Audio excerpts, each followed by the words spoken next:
Hey there. Welcome to Product Marketing Genius. I'm your host, Nitin Karthik. As Director of Product Marketing and a top product marketing voice, I've always found that real world case studies are the true litmus test of the effectiveness of any product marketing strategy. And that is why in this show, we dive into the minds of industry titans as well as rising stars, unpacking their expertise in action packed episodes that showcase the power of product marketing through real world case studies. And my friends, today we are joined by product marketing genius Ivan Buric, who is product marketing director for Europe and Asia at Food Chain ID. Ivan is a former pro athlete turned product marketing leader, as well as a speaker, a mentor, and more for B2B SaaS companies. Ivan also serves as a Product Marketing Alliance ambassador for the chapter lead in Milan. Ivan's prior roles include head of product marketing at Motor K, country manager for DIB Travel, senior product marketing manager at Cybele Angel, product marketing lead at Central ERP Software, and many, many more. As he is passionate about leveraging digital innovation to bring people together, Ivan implements new technologies that are aimed at ethically improving people's lives, and he serves as a dedicated team player with a collaborative leadership style. And with that, ladies and gentlemen, it's an absolute honor to welcome Ivan Buric. Ivan, welcome to the show. Nitin, it's a pleasure to be here, and thank you so much for the invitation. Absolutely. And Ivan, today, as promised, we're going to share with our audience a situation from your experience. We'll talk about the antecedents or the prior challenges. We'll talk about the behaviors or the actions that you took. And we'll talk about the conclusion, how things played out. So with that, Ivan, pick a situation from your experience and tell us what were the antecedents, what were the prior challenges? Thank you. So we'll start by setting a little bit the stage for it. So I'm based in Italy, in Milan, and I have a background in SaaS B2B companies in the EMEA region. And one of the major challenges or situations that company face in a scale-up phase in Europe is localization and European expansion. So to set the stage for the antecedents, starting about identifying what were some challenges and opportunities in a specific situation.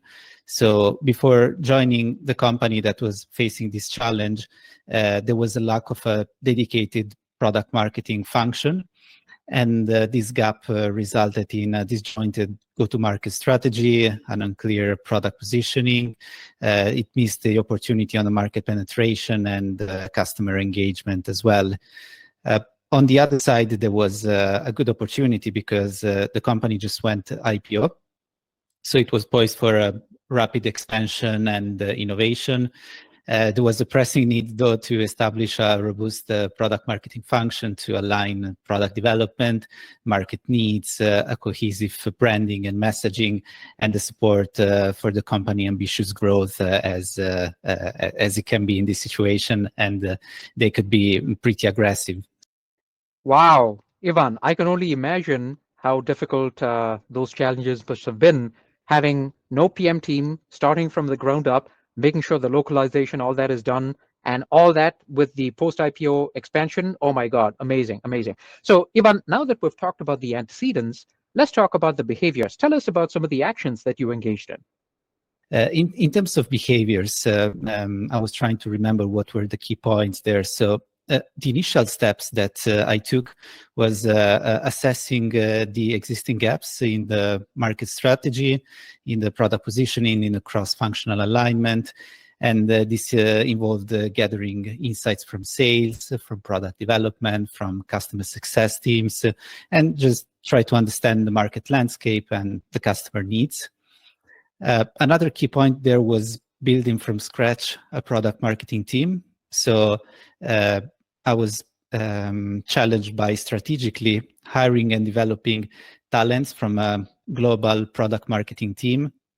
And this team was tasked with deep market analysis, defining the ICP, but also analyzing really the local needs of the markets, of the customers, as well as the language.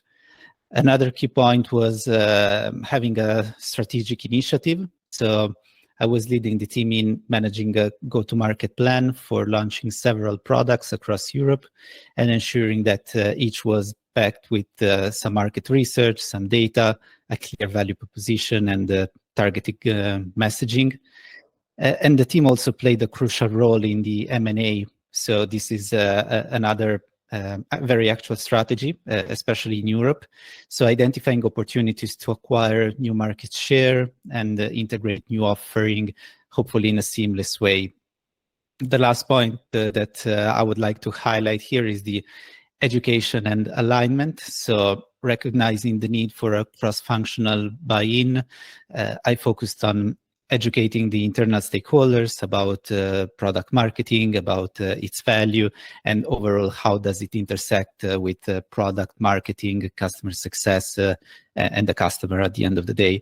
So this involved showcasing how strategic product marketing and messaging could significantly impact the sales, revenue, and the effectiveness at the end of the funnel in the customer satisfaction. Very cool. Very cool. So that I think is a great set of actions, and people in the audience should know the importance of getting those quick wins and making sure that when we build the team, we build that right. And of course, make sure that we have alignment with our strategic initiatives of the company. Wonderful. So thank you, Ivan, for telling us about the behaviors. Now let's talk about the conclusion. Tell us a little bit about how the situation play out. Thinking about conclusion or the last part, probably two major pillars there. Number one is impact. So by establishing a product marketing function at the company, this led to a more structured and successful product launches. It enhanced the brand positioning and improved the market competitiveness. And the leadership in building and guiding this function not only supported the post-IPO growth, but also set a new standard for product marketing in that specific industry, which was not that up to speed with technology. And probably the last point I would like to highlight is the legacy. So the frameworks and the strategies that we implemented have become an integral part of the ongoing success and growth of the company. So the product marketing function continues to evolve, to adapt also today to new market challenges, to new opportunities, to new technologies. As we all know today, AI and ChatGPT are playing a big impact in our days' lives. And it firmly, I believe, rooted the foundations for a great acceleration and ongoing growth. So this is in a nutshell a path from a situation that I faced, how I tackled it, and what were the overall outcomes.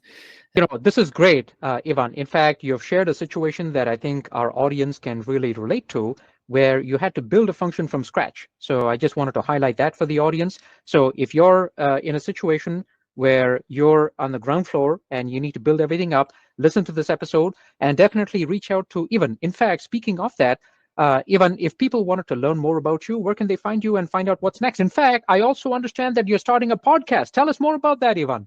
Yes, I am indeed, and that's why I have all this crazy equipment here. So new mic, headphones, and testing everything together. So where can people find me? First and foremost on LinkedIn. I'm happy to share the link afterwards.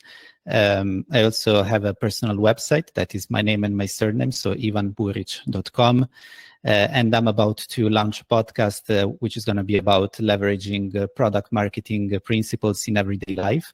So it's not going to be only about technology, SaaS, and software, but also how does that apply to other life situations. And it's going to be interesting to see this path. It's an experiment. I think today it's a great timing with the technology, with the tools that are available, as you might have noticed as well, makes everything easier in the recording, in the post-production, in the distribution channels.